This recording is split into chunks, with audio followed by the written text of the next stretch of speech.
Warga Palembang kembali menerima bantuan beras dari cadangan beras pemerintah untuk program bantuan pangan. Penyaluran bantuan beras seperti berlangsung di Kecamatan Ilir Timur 1, Jumat 20 Oktober 2023. Lebih dari 200 paket beras yang disalurkan, tiap keluarga menerima 10 kg.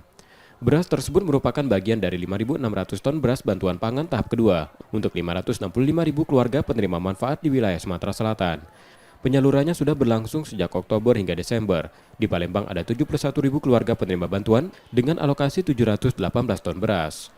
Bantuan beras diberikan dengan tujuan meringankan beban masyarakat serta menekan inflasi. Bahwa kondisi saat sekarang inilah yang ditunggu-tunggu oleh masyarakat.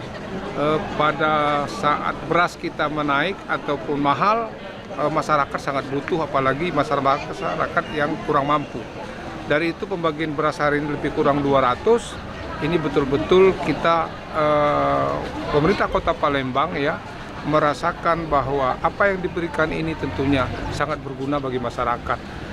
Apalagi dalam pengendalian inflasi. Warga harus terdaftar sebagai masyarakat miskin dalam data terpadu kesejahteraan sosial dengan membawa identitas diri dan kartu keluarga. Warga pun menyambut keberlanjutan program ini, terlebih di tengah situasi naiknya harga beras. Ini tahu dari mana, Bu, ada bantuan beras? Dari RT-nya. RT ya? Udah sering atau baru pertama ini? Sudah sering. Dapat berapa kilo, Bu? 10 kilo. 10 kilo. Ini gimana, Bu, dapat bantuan beras dari pemerintah? Alhamdulillah membantu, sangat membantu, Pak. Kenapa tuh? Ya beras lagi mahal, anak banyak.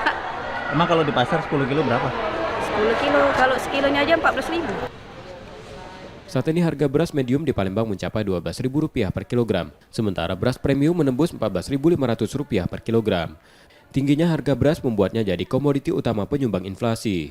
M. Rizky Nurmizan, Kompas TV, Palembang, Sumatera Selatan.